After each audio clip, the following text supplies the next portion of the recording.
Hi, everyone. Hello. This is our second official Facebook Live together, I think, as the Verdant Collective.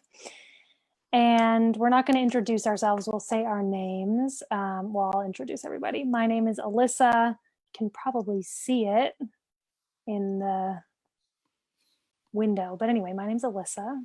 We have Christiane Pelmus. Raise your hand, Christiane. Hey. And then Chris Muse down below. If you want to learn more about us and what we do, you can go to theverdantcollective.com or go to our Facebook page and learn more. There's lots of ways to learn more. But today we want to talk to you about pleasure. Pleasure. Because this word is thrown around a lot.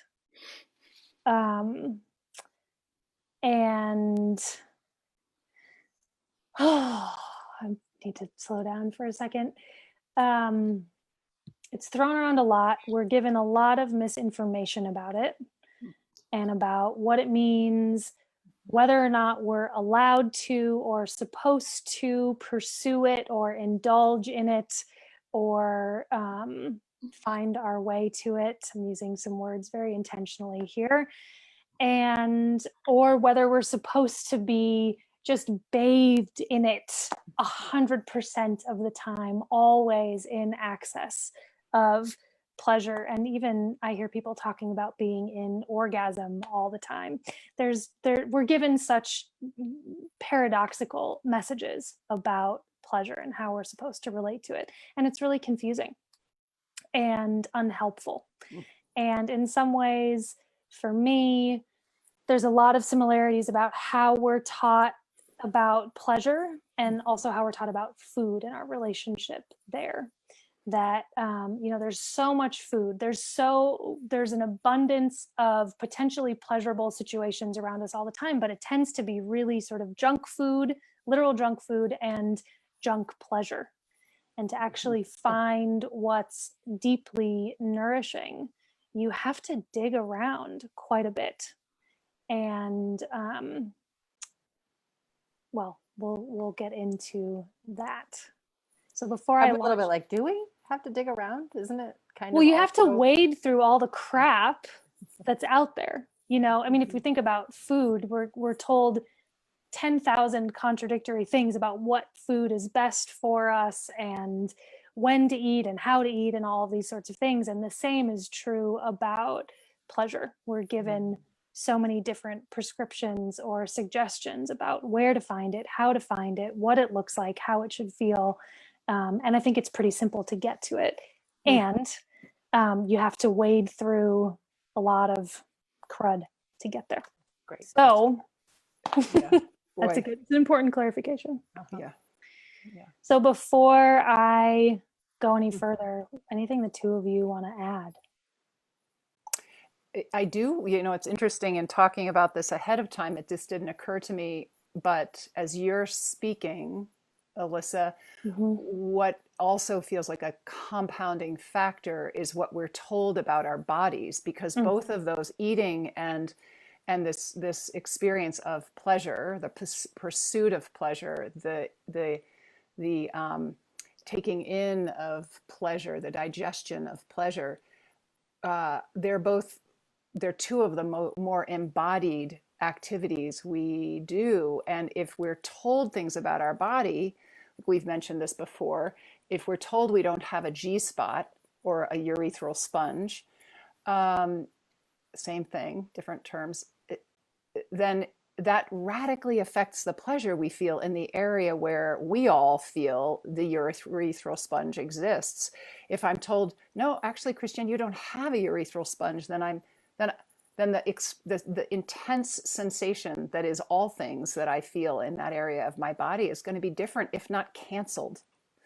So if not made inconsequential or dismissed. So it's so complicated when we just consider what we're told about our bodies in the first place. We're told that we deserve to eat, we're too fat, we're too thin, we need, how is that going to affect the pleasure we have when we eat versus and the pleasure we have in our bodies? So I would add that just consideration.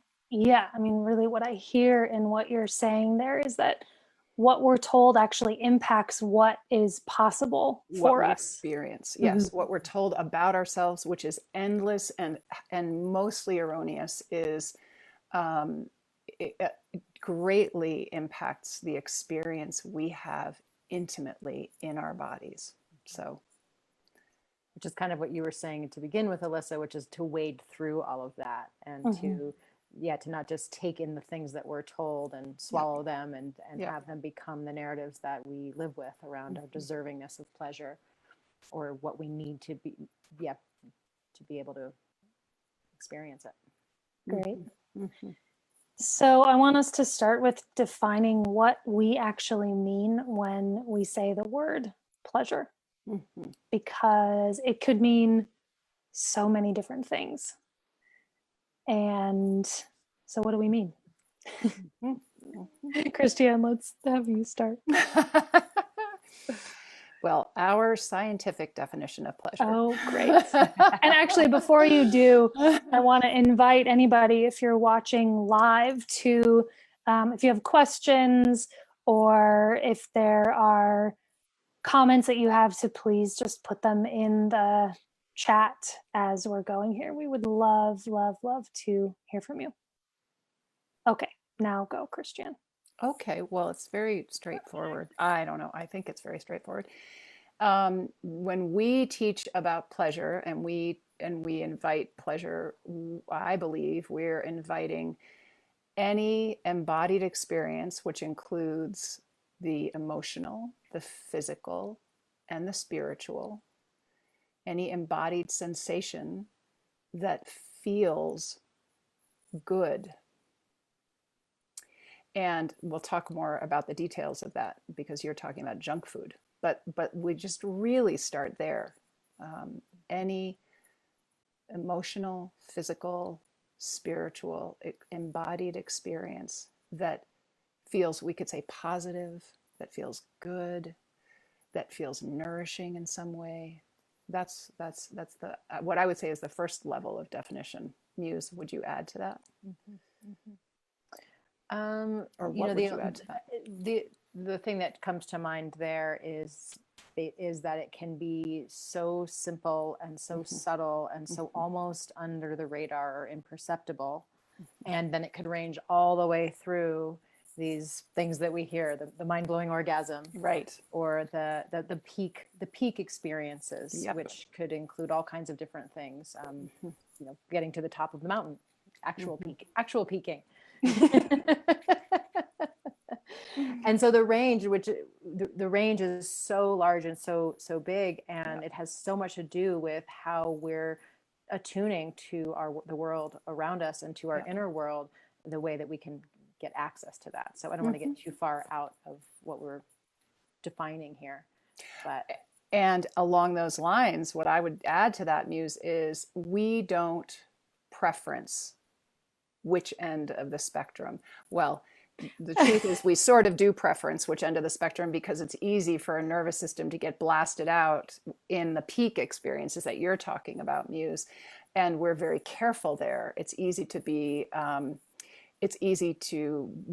mimicking somebody else's behavior, or to be mimicking what our culture tells us it's supposed to look like to feel pleasure, or especially sexual pleasure, to have those peak experiences. So if we preference anything, it's over towards the midline of the spectrum and down towards the more subtle experiences of pleasure. But we believe, and it's neurologically true, that all pleasure that falls at any point on that spectrum is is biologically and emotionally, and we could say spiritually, nourishing. Even the pleasure that we are only experiencing at a neuroception level, at a level of our body's experience that doesn't even make it to our mind saying, ooh, I'm having a pleasurable experience, that all of those are equal in terms of what they can offer us.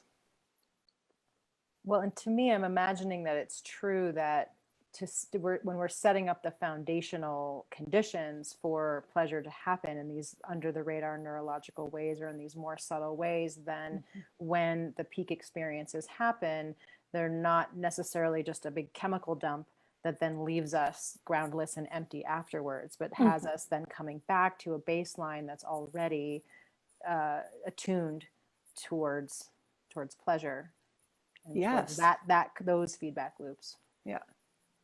Yeah. Yeah, I mean, like that. to go back to my computer's been doing that and I don't know what it is. It's seriously, it's the angels talking to you.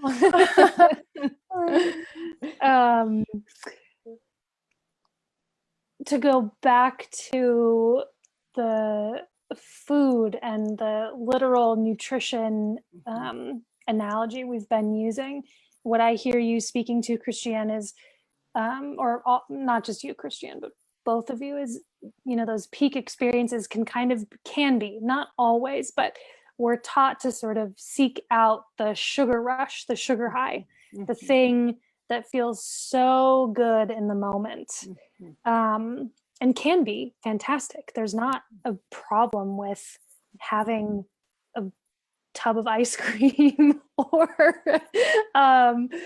having a peak pleasurable erotic experience. There's nothing inherently wrong with them, or problematic even. But when that's all that you've been taught is pleasurable, when you've never been given the opportunity to soak in the pleasure that can happen from the little, just sitting here.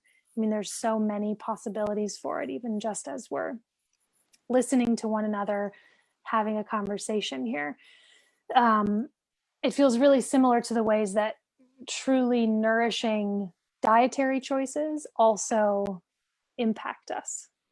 Where when we're eating food that really nourishes our bodies, there's this stable, steady nourishment and resource for our body to be using, to be operating in the world. And the same thing, I think, happens with pleasure when we learn to tune into the baseline pleasure that's available to us everywhere. There's the same thing, a steady flow of that nourishment is happening all the time, which has huge impacts. What's some of the impacts that it has? Let's talk about that. Gosh, do you think, should we talk about the nervous system? Probably. Resilience, a sense of wellness and belonging, rightness of being. Yeah. Our nervous systems are designed to experience that sense of co-regulation with our environment, co-regulation with, I'm not using co-regulation in a clinically sound or diagnostically accurate way, but what I'm hearing you describing, Alyssa, is this homeostasis and this harmonious experience we're having with our bodies, because we're feeding our bodies and we're feeding our psyches in a really generative way. And as a result of that sense of just consistent wellness, a consistent nourishment, consistent attunement to the goodness, our nervous systems respond by regulating in the moment and feeling a sense of resilience and belonging, where we have a baseline of goodness that we are actively grounding in. And then when things get rough, we have a sense of departing from that, from having a response in our nervous system that's accurate, and it's a response, not a reaction. We are grounded in wellness, and then we can respond accurately and adequately to whatever is coming in the moment. And that, Great. Yeah. Can I interrupt you? Please just do. to reframe, because what I'm hearing you say is that if we're doing this, if we learn how to do it, and we'll talk about some ways that can happen. Totally. Yeah, great. But it actually makes you more well and resourced to be able to respond to the world. So that this isn't just about like, oh my God, it feels so good and that's fantastic and I get to have my pleasure. This is about our fundamental okayness and thriving and even survival in some moments in the world. Yes. Yes. Go Muse. And I'll just say that when we feel that, when that is our baseline, then to bring us back to the food analogy, we're less hungry, we're less starving. And when with the starving or with the stress or the pressure of life, that comes the behaviors that wind up to be the more junk food pleasure, the hollow pleasure. We're thinking things like just turning towards binge watching TV or binging with booze or with sugar or with any of those things that give us a chemical dump into our bodies of pleasure, but are actually a really narrow and unsustainable pleasure experience. And so that I'm just wanting to distinguish, because we did talk about junk food pleasure, and what we're talking about here is those kind of the reaction to not having that, the reaction to our starvation, because we don't have a strong baseline. Yeah. Yeah, and what you're describing, Muse, actually sets us up to be in a chemically addictive and internal chemistry addictive relationship with this thing that we've now defined as pleasure, and it sets us up to actually only recognize those peak experiences. If I'm going to eat a pint of ice cream, or I'm going to eat a quart of ice cream, whatever I'm going to do, I will have that peak experience, and I'll start defining that peak as pleasure. And those are fleeting. I have to keep engaging in that specific behavior, and I'm on a seesaw, and I don't feel well down here. I only feel well up there. That's fleeting. And my neurology just gets narrower and narrower and narrower. That's what pleasure looks like. I have to do that thing to get there. And anything else I experience isn't pleasure. So a bit insidious. But there's hope. So I can feel in me, as we're talking about this, how much I'm trained to go for those peak. I mean, we've been doing a lot of work around pleasure, or I've been doing a lot of work around it in my own life for the last, I don't know, 6 years or so. And I can still feel how compelling those peak experiences are. And so I want us to give people what are some ways, because this, in some ways, this is a less flashy conversation about pleasure than many that you're going to see elsewhere. It's not like, here's 5 steps to mind-blowing orgasms. It's like, here's some practices that you can do for a number of months that are going to lay the groundwork for you to be experiencing more pleasure in your day-to-day life and be more resilient, and also probably have better orgasms. But it's a really different conversation. So what's some of what needs to happen? What's something that we can do to make ourselves more available to all of this? I think one thing we want to say right up front is that what we're saying, another way of defining what we're up to, is that we're redefining peak experiences.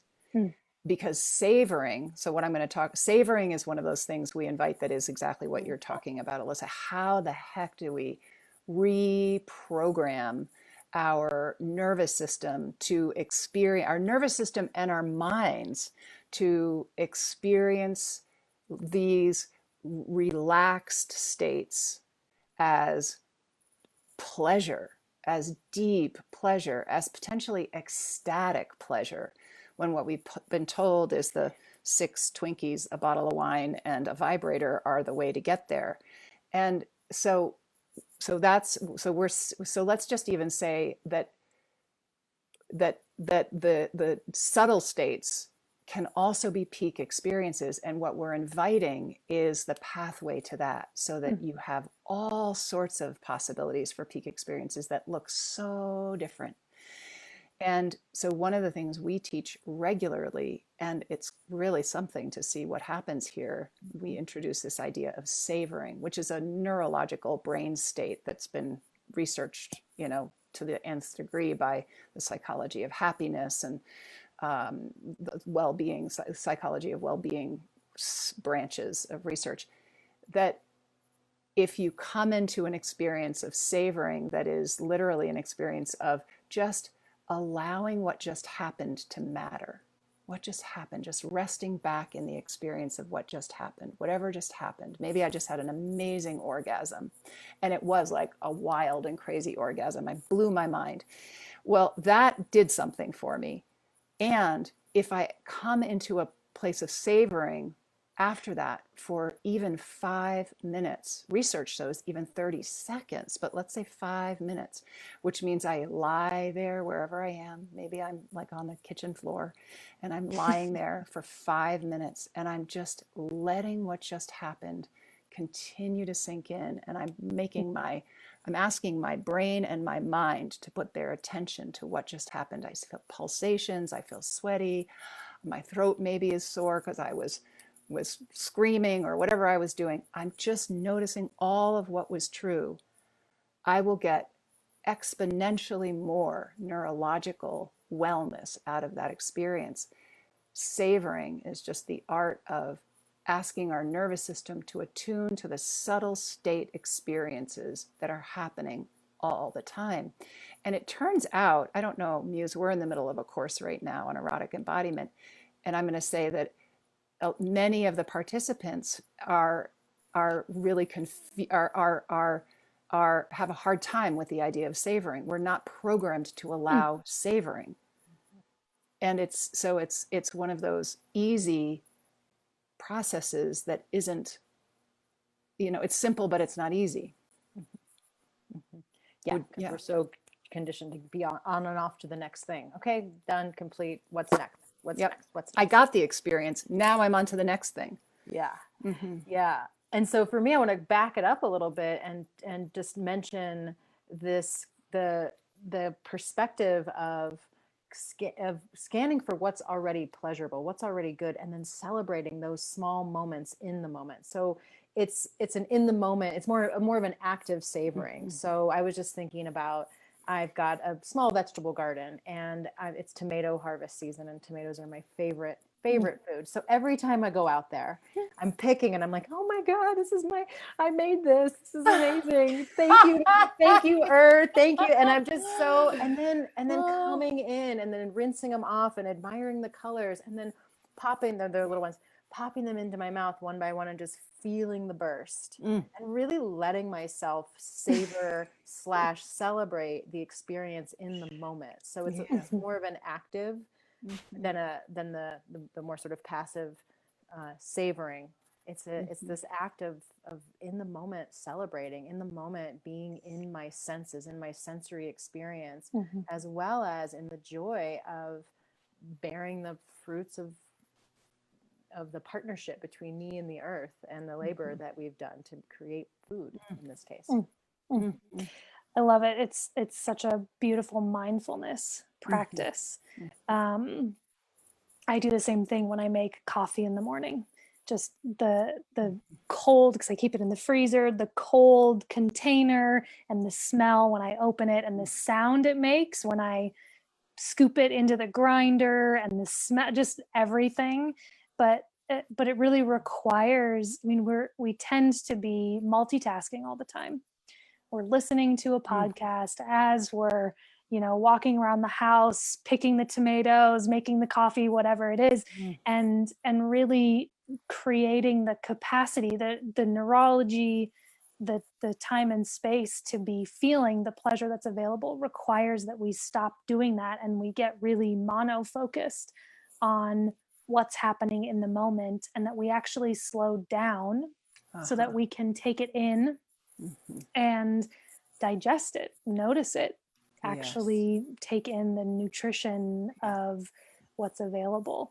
And it feels like that's the slowing down is a main component in all of the things that help us tune into more pleasure, whether it's the peak experiences or these small, subtle things. I don't want to say small, they're actually subtle because they can be quite massive. They're a little bit like icebergs. But it's really the slowing down that's required to bring it even to our attention a lot of the time. Yes.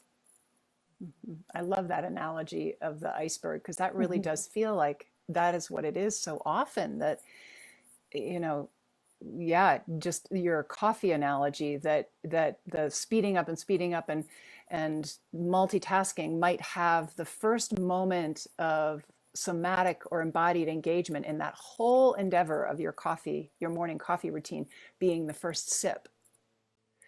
And that's like, you know, that would be the tip of the iceberg. And for you, for the slowing down allows you to realize that, you know, from the moment you're opening the freezer, there's a whole thing happening for you that Mhm. is feeding you on many different levels.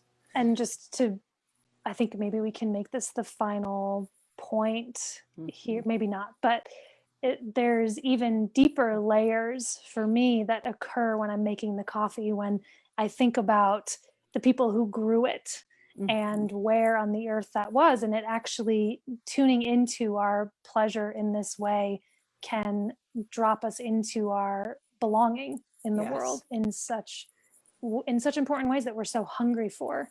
Yes. Um, That's a and that's just, beautiful. it's like right there It's with the right there. tomatoes too, you know, it's like someone packaged the seeds that you grew and you went and got them, and you know, you're planting them in earth that probably someone has been growing something on for the last hundreds of years. You know, it's, I mean, we always talk about belonging. I feel like we bring it back to that every time, but this is another route to it as well.